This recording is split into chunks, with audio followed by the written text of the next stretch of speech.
कामचोर काहिल गधा।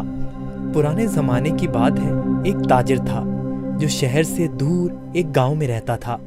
वो तिजारत के लिए रोजाना शहर जाता और मुख्तलिफ अशिया की खरीदो फरोख्त किया करता।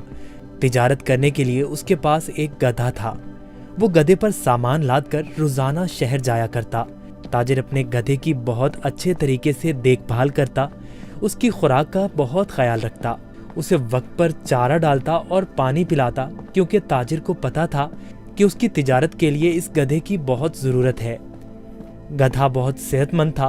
ताजिर बहुत सारा सामान एक साथ गधे पर लाद कर फरोख्त के लिए शहर ले जाता, लेकिन उसका गधा बहुत कामचोर और आलसी था। उसको भागना दौड़ना खाना पीना बहुत पसंद था। ओ, आज फिर शहर जाना पड़ेगा। मुझे हमेशा छुट्टियां क्यों नहीं हो जाती? मुझे छुट्टियां बहुत पसंद हैं। मेरे मालिक को तो हमेशा काम की ही पड़ी रहती है, पर मुझे फारिग रहना बहुत पसंद है। मेहनत करना तो बिल्कुल भी मुझे अच्छा नहीं लगता। ताजिर अपने गधे पर सारा सामान लाद कर शहर ले जाता और ताजिर को शहर जाने के लिए एक नदी को पार करना पड़ता था। शहर जाकर वो सारा सामान बेच देता। ताजिर को हर रोज बाजार की मांग के मुताबिक अशिया की तिजारत करनी पड़ती थी। कभी कपास तो कभी नमक, कभी सब्जियां तो कभी फल। ताजिर को पता लगा कि बाजार में नमक की मांग बहुत बढ़ गई है। ठीक है, मैं बहुत जल्द ही नमक लेकर आ जाऊंगा। उसने अपने गधे पर 4 बोरियां नमक की लादी, पर उसको मालूम हो गया कि 4 बोरियों का वजन काफी ज्यादा है। ओहो, मेरा गधा इतना वजन नहीं उठा सकता। इसका वजन थोड़ा कम करना पड़ेगा, यही ठीक रहेगा। उसने गधे की पीठ से एक बोरी उतार दी, फिर भी गधा आगे जाने के लिए तैयार नहीं था। ताजिर को अपने गधे का तो बहुत ख्याल था, पर उसको अपने गधे का पता था कि वो बहुत कामचोर और आलसी है। उसने एक छड़ी गधे की पीठ पर मारी और उसे बाजार ले जाने की कोशिश करने लगा।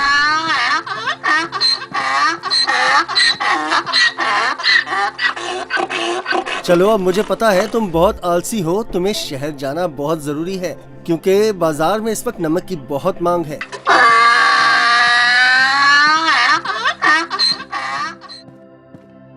ताजिर ने सारा नमक फरोख्त कर दिया। ओहो, सच में बाजार में नमक की बहुत मांग है। ताजिर ने फिर रोज की तरह शहर में नमक फरोख्त करना शुरू कर दिया। गधे पर कभी 3 तो कभी 4 बोरियां लाद कर बाजार जाना पड़ता था, जिसकी वजह से गधा नाखुश था। पर वापसी पर गधा बिल्कुल खाली आता और बहुत खुश होता। रोज की तरह ताजिर ने फिर से 4 बोरी गधे की पीठ पर लादी और शहर की तरफ निकल पड़ा। जब वो नदी के पास पहुंचा तो उसे पानी ज्यादा नजर आया। हमें बहुत ध्यान से आहिस्ता आहिस्ता चलना होगा, ताकि हम पानी में कहीं गिर न जाएं।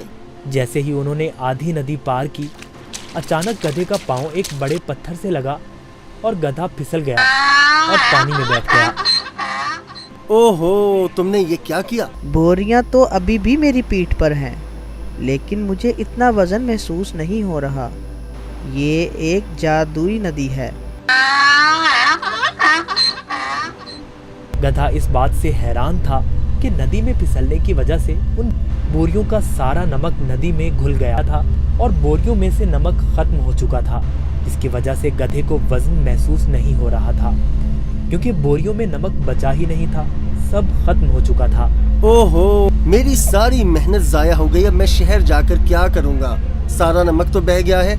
शुक्र है खुदा का, मेरा गधा तो सही सलामत है। गधे को कुछ नहीं हुआ। अब शहर जाने का कोई फायदा नहीं, मुझे अब घर जाना चाहिए। वाह, कोई वजन भी नहीं और काम भी नहीं। ये तो कमाल की नदी है। फिर अगले दिन ताजिर ने 4 बोरियां गधे की पीठ पर लाद दी और शहर की तरफ निकल पड़ा।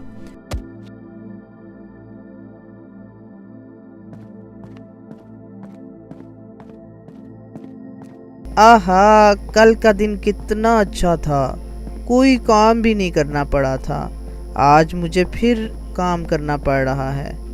ठीक है, आज फिर से मैं आलसीपन दिखाता हूँ और अपना वज़न कम करता हूँ। फिर तो मैं नदी से ही घर वापस जा सकता हूँ कल की तरह।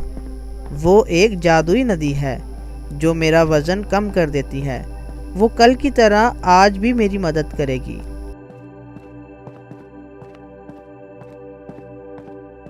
ताजिर उस दिन गधे की चालाकी से बिल्कुल बेखबर था। रोज की तरह ताजिर अपने गधे के साथ इस नदी के पास पहुंचा तो गधा ताजिर से पहले ही इस नदी की तरफ जाने लगा। ताजिर ने उसे रोका। रुको रुको। गधा फिर से नदी में फिसल गया जहां वो पहली बार फिसला था। ओहो, तुमने क्या किया? काहिल गधे, जल्दी से बाहर आओ। लेकिन बहुत देर हो चुकी थी। बोरियों का सारा नमक नदी में घुल गया। गधे को अब कोई वजन महसूस नहीं हो रहा था।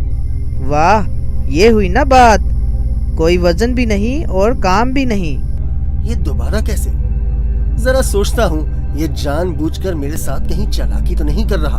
हो काहिल गधे, मैंने तुम्हारा इतना ख्याल रखा और तुमने मेरे साथ क्या किया? इसे घर वापस ले जाता हूँ। मुझे पता है, अब देखो मैं तुम्हें कैसे सबक सिखाता हूँ। गधे ने सोचा, मैंने काम चोरी का ये अच्छा तरीका ढूंढा है, पर ताजिर का तो आज कुछ और ही जहन था। अगले रोज ताजिर ने गधे की पीठ पर 6 बोरियां रुई की लाद दी, लेकिन गधे को थोड़ा सा भी वजन महसूस न हुआ। ओहो, इतनी ज्यादा बोरियां? कोई मसला ही नहीं। शहर तक जाना किसने है? इस जादुई नदी तक तो जाना है बस। और वो शहर की तरफ जाने लगे। जब वो नदी के पास पहुंचे तो अचानक से गधा नदी पार करने लगा और उसी जगह पर फिसला जहां वो पहले फिसलता था।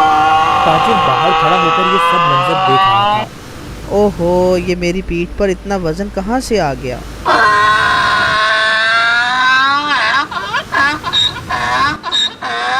ताजिर बहुत समझदार आदमी था। उसको पता चल गया कि उसका गधा जानबूझकर ये सब उसके साथ कर रहा है। इसलिए ताजिर ने इस दफा बोरियों में नमक के बजाय रुई भर दी थी। जैसे ही गधा नदी में फिसला तो रुई ने पानी जज्ब कर लिया और गधे की पीठ पर वजन ज्यादा हो गया। हाँ, तुम मुझे इतने दिनों से बेवकूफ बना रहे थे। तुम्हारी इस हरकत से मेरा बहुत नुकसान हुआ है। तुम्हें इस बात का अंदाजा भी है क्या? अब तुम इसी तरह बोरियों के साथ घर जाओगे। गधे को उन बोरियों के साथ ही घर आना पड़ा। इस तरह गधे ने अपना सबक सीख लिया और उस दिन के बाद गधे ने कभी नदी में फिसलने की हिम्मत ना की। इसलिए नतीजा, जैसा करोगे वैसा भरोगे। अगर आपको हमारी वीडियोस अच्छी लगी हो तो इसको लाइक करें, शेयर करें और हमारे चैनल को सब्सक्राइब करें। शुक्रिया।